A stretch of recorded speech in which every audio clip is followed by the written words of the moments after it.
how does it sound to be 13-2? 13-2. 13-2. That's dope. We got a great group of guys. I'm happy right now. I'm startled. How many interceptions did he have for the season? 6. 36-6. Man, what more do you need to say? It's amazing. It's not bad for a running back.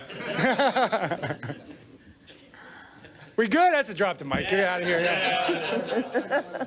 All right, so look, let's bring Marcus Spears back into the conversation on this. And Marcus, I'm just going to give you the floor here. How do you put into words what the Ravens organization and Lamar Jackson accomplished this season? First of all, let's give credit to the big GM, Ozzie. Listen, I was a guy that was brought over in free agency to play for the Ravens, and that culture is magnificent. Harbaugh is a great coach. They buy into their players. It's about winning, but it's also about family and that camaraderie. So with the decision that was made to take Lamar later in the first round, doesn't shock me about the Ravens organization. What does shock me is the willingness to change everything to get him out of there. People forget, Joe Flacco was a winning Super Bowl quarterback.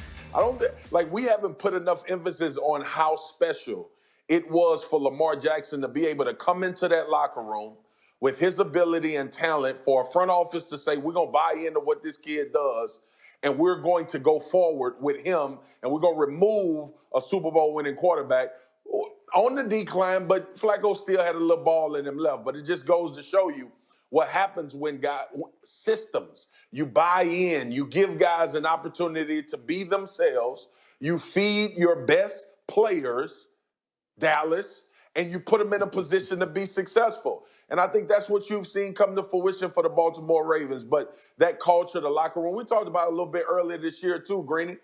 The fun they're having. They're the toast of the town in the NFL. Everybody's envious of what's going on. And not just with the winning, it's how they're winning, how they're doing it. Spreading the ball around, unconventional. Lamar making throws where everybody talked about his athletic ability and what he could do on the ground. Mark Ingram coming over from the Saints, who was, for all intents and purposes, a Super Bowl winning or a Super Bowl opportunistic team. He came over to Baltimore, had a big impact on what they were doing, using tight ends. They are just doing it their way. And I think we have a lot of respect and a tremendous amount of respect for how the organization is doing, for how Lamar is doing it. Lamar is not coming in a three-piece buttoned up. He's coming to the field with his chain on, with his J's on his feet. He rolling in the locker room knowing he the man, going on the field, ripping people's hearts out, coming back, going into pressers, and being a humble guy that's really appreciating the success he's having and giving a lot of the credit to his team. The way they're playing right now, beyond the football field, tells me that these are the Super Bowl champions because they have it figured out in every other area. Big trust, G. Big trust. Well, they're going to hire you to start saying that as well. Marcus, I want to get your thought on this as well. You've been on the Ravens for a while too, Rex. If you had to choose a quarterback right now, especially with the way Mahomes has played and as healthy as he looks, Lamar Jackson or Patrick Mahomes? Yeah, it's like there's no chance. I can't win here. I mean, I love Lamar Jackson and Pat Mahomes, but no, I mean, if you put a gun to my head, I'll take Pat Mahomes, but I love Lamar Jackson as well. I wouldn't want to have to try to stop, any Which of these offense? guys. Which offense would you think you would have a better chance of slowing down? I'd stop both of them. No. So that's Booyah. just the facts. Just the facts. What do you think? What, quarterback or offense? Well, it's just we're going down the stretch now. These two teams are going to both be in the playoffs. They played each other earlier. Yeah. Kansas City won. Which one you roll? And you know what? Let's put New England in it. Because if you go back to, if that game was played yesterday, we might have led with it. Yeah. New England's big win over Buffalo and how much better they looked offensively and how good that defense is. Which of those three teams right now are you feeling most confident? No, don't do it. Don't do it. I think I'm going to say New England. Oh. Because of what I saw Saturday, I said going into that game, we're going to find a lot about New England. We're going to find out a lot about them, how good they really are. I have a very high belief that the Buffalo Bills are a really good football team.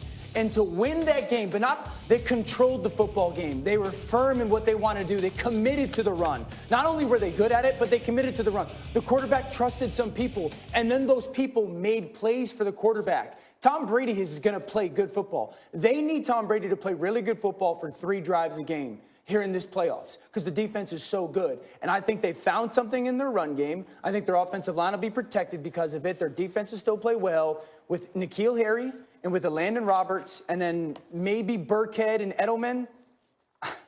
Okay. I'll take New England. Marcus, you just said that you would pick the Ravens as your Super Bowl team. If we're talking quarterbacks here, and I'll put Tom Brady in it because why not? Lamar Jackson, Patrick Mahomes, Tom Brady. But really between Jackson and Mahomes, I'm more interested to hear your take.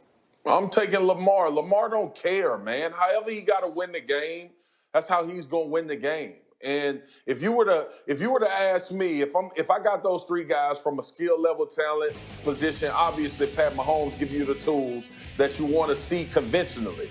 But this particular year, what we've been watching, we can't go blind to the fact that Lamar Jackson has done everything it takes to win football games and the dynamic portion of his legs. Wait till we get in these playoffs when Lamar Jackson ain't trying to just stay healthy until the playoffs. When it's all hanging out there, it'll be Lamar Jackson that's standing on the podium at the end.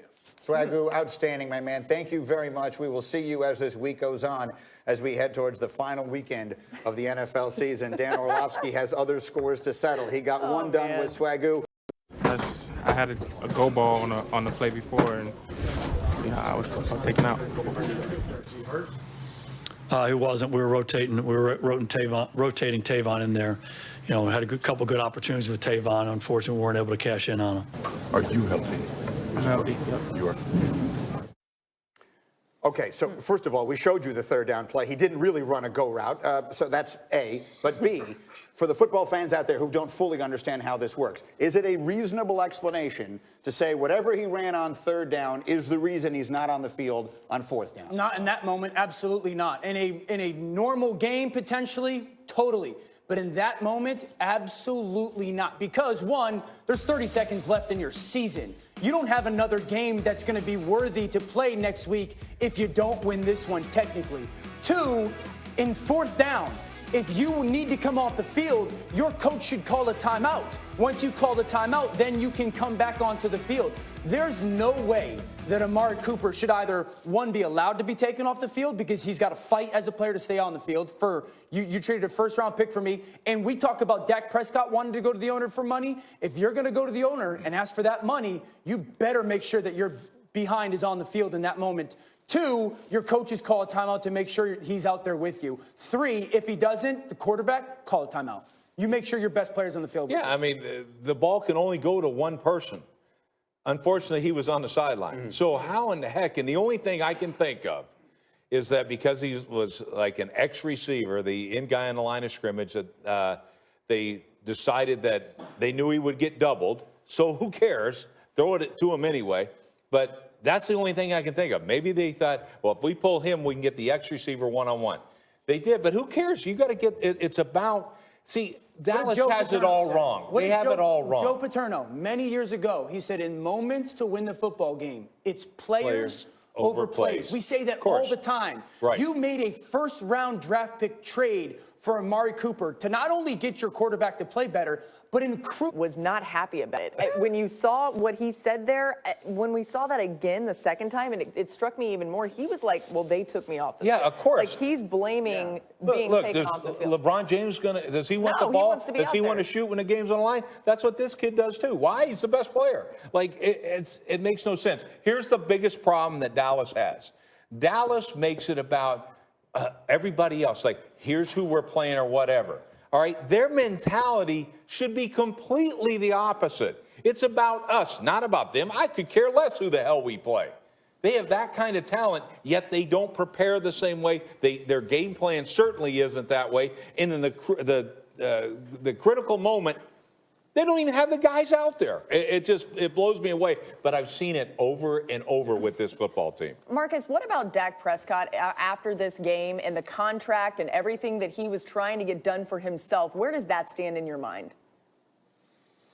Laura, I'm not sure. I mean, I think it's a foregone conclusion Dak is going to get a contract. And I'm not sure if the missed throws were enough to deter Jerry and Steven, obviously, in not giving him a contract. But obviously, when you're in these particular situations and you talk about how you go to the negotiating table, especially when you've bet on yourself like Dak has, you better believe they're going to bring this up. Listen,